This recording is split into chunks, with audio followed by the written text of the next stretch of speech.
Imagine you are buying a used car in Addis Ababa. The seller swears the engine was recently rebuilt and shows you forged service papers. You pay top price. A week later, the engine fails and you discover the documents were fake. Can you escape that contract? Ethiopian law says yes, and the rule is found in Article 1704 of the Civil Code on Fraud.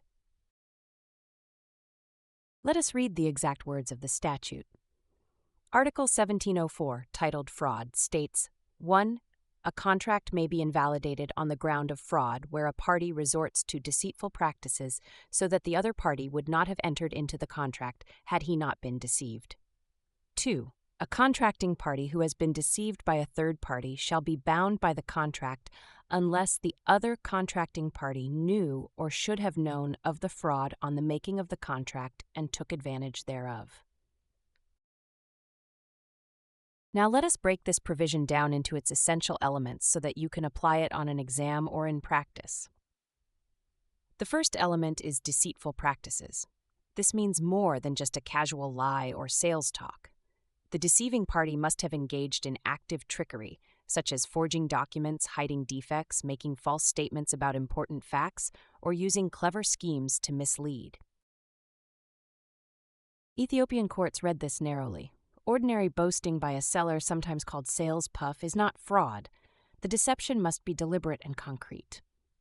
The second element is causation, often called the decisive influence requirement. The statute says the deceived party would not have entered into the contract had he not been deceived. This means the fraud must be the very reason the victim signed. If the buyer would have purchased the car anyway, even knowing the truth, there is no fraud under Article 1704. The deception must be central, not minor or incidental. The third element is the identity of the deceiver. Subarticle 1 deals with fraud committed by the other contracting party. In that case, the victim may directly request invalidation.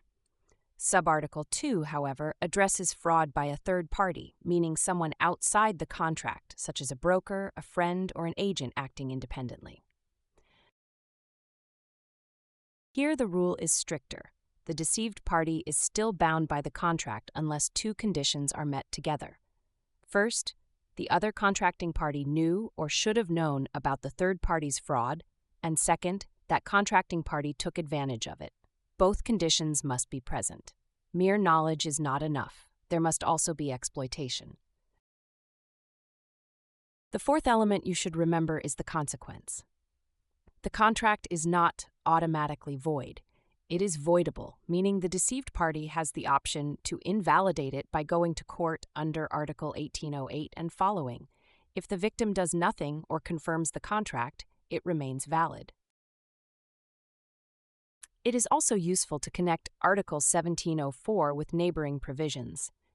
Article 1705 deals with false statements made in a relationship of special confidence, which is a softer standard.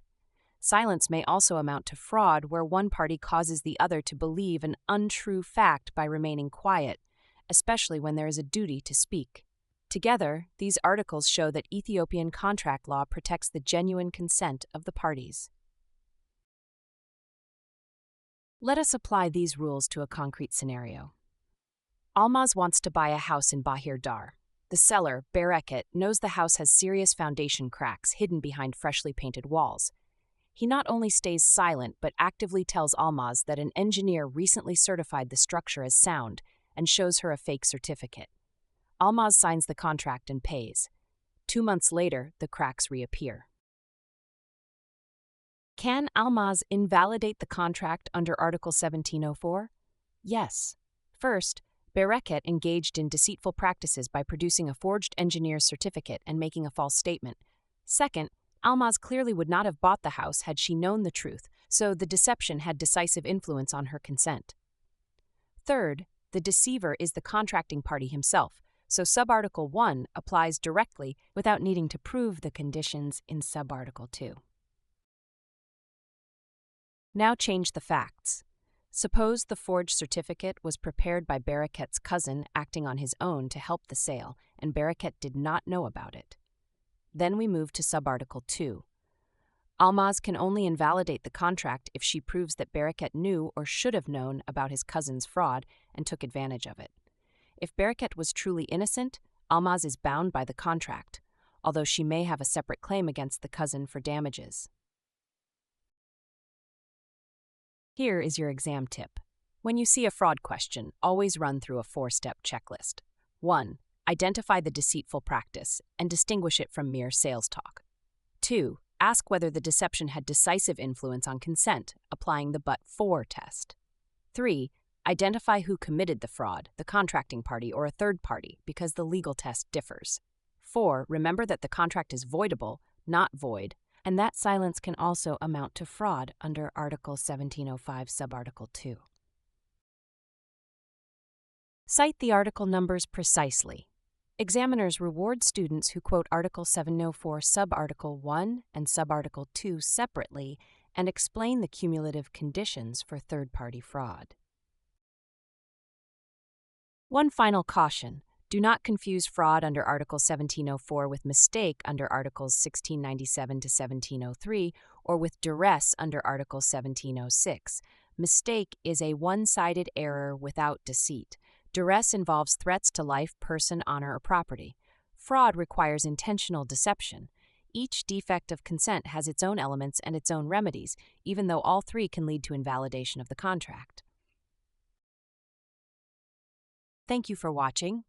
Whether you are an LLB student preparing for your contracts exam or simply a curious citizen who wants to understand Ethiopian law, please subscribe for more clear and practical lessons on the Civil Code.